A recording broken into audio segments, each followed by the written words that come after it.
Okay, here's the key features of the Nikon D7000.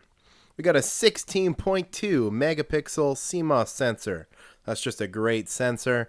You have 1080p HD video recording, amazing quality. ISO 100 to 25,600. 39-point AF system, 2 SD card slots, 3-inch LCD, live view mode, video mode, full-time AF and video mode, 6 frames per second, and shutter tested for 150K. So this Nikon has a 16.2 megapixel sensor, and that is just an awesome sensor, and it can shoot 6 frames per second. Let's check that out.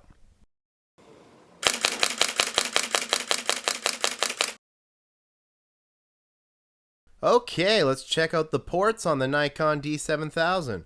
Right on top, you have your camera strap loop, and it's made out of metal. Some nice gasket doors protecting the ports here.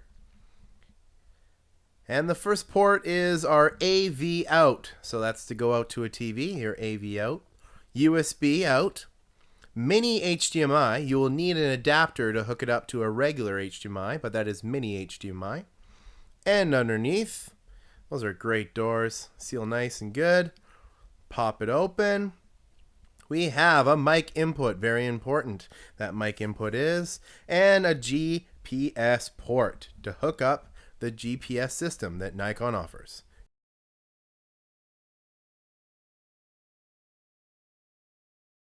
Right now we have a side-by-side comparison, the D90 on the left, the D7000 on the right.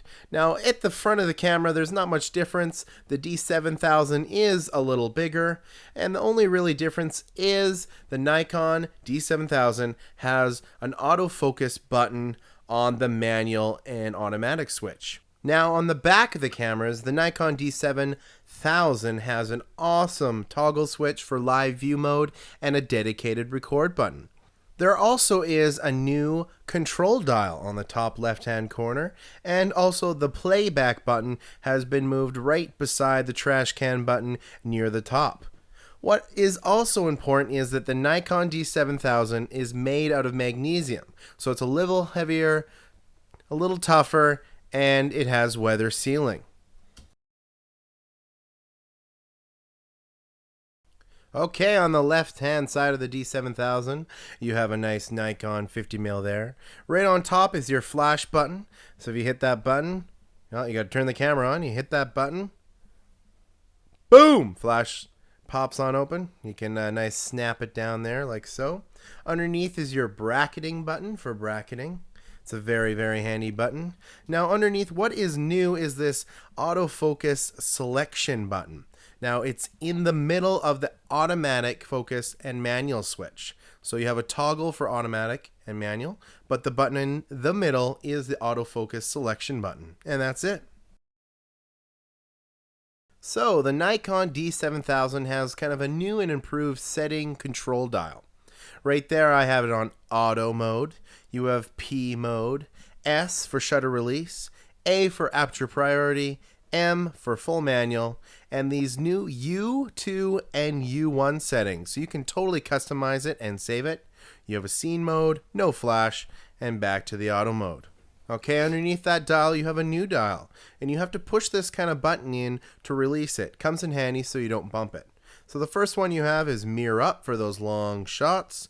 You have a remote mode, timer, quiet release for quiet occasions, continuous high shooting mode, continuous low shooting mode, and single shot shooting mode. Now to the back of the Nikon D7000. First off, you have a nice smooth control dial for scrolling through your photos. You have an AF button that you can customize. You have a diopter wheel to change the focus. Underneath is your new live view toggle switch. Flip it down for live view. Hit the red button to record.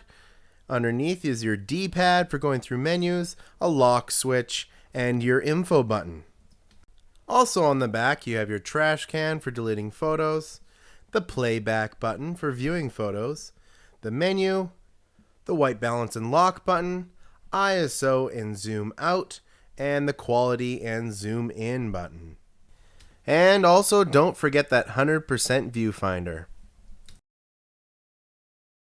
A really cool thing on the Nikon D7000 is the 2-card SD slot. So you just pop the door open there and you can see there's 2 spots for 2 SD cards. You can pop one out and you can easily pop it to the bottom or pop another one in. It's a really awesome feature. Top right of the Nikon D7000. First off, you have your exposure compensation button. Followed by your metering button for switching the metering of the camera spot or matrix. Right there you can see how many photos you have left and what SD card slot is being used. Just flip to turn it on and you're ready to go. Take pics. So beside the battery door, there's a little rubber gasket you can pull back. You can see that I'm doing right there. And that's so you can get an AC adapter for long video recordings, and the cord will just kind of string out that hole and plug into the wall. So that's very helpful for very long video recordings.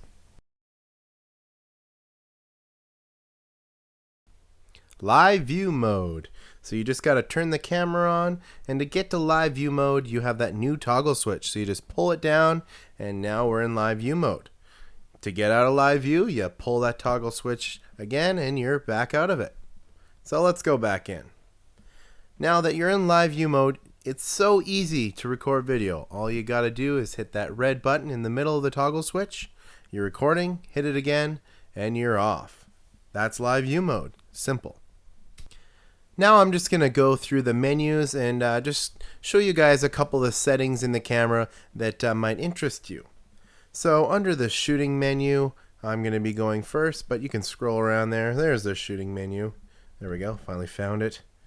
You can scroll down and right there you can choose what your SD cards are doing. So you can have one do overflow, one do backup, one just have RAW, and one just have JPEG. Let's scroll down a little more. Here we go, we're going. It's a nice slow scroll. Right here is very important is your movie settings. So you can see there's a whole bunch of different quality ratings, but you know what? I just have it at the top. The microphone, you can change how high the sensitivity is. So if it's really windy, you might turn it down a little bit. And you can choose where the videos will be recorded to. So your SD slot 1 or your SD slot 2. It also says how much time you have left on those cards. Okay, this is very important. This is the manual movie setting. I always leave mine on. If you don't do this, it will automatically change the ISO depending on how light and dark the scene is. And what happens is it gives your video a choppy look and it's just not very good looking. Okay, now to the front of the Nikon D7000. Right there you have your button for releasing your lens, and then illumination light for focusing, a nice scroll wheel, a function button that you can assign, and don't forget that depth of field preview button. Now, would I recommend the Nikon D7000? And I would highly recommend the Nikon D7000. It is better than a Nikon D90, and anything lower than that, it would be a great upgrade from one of those cameras.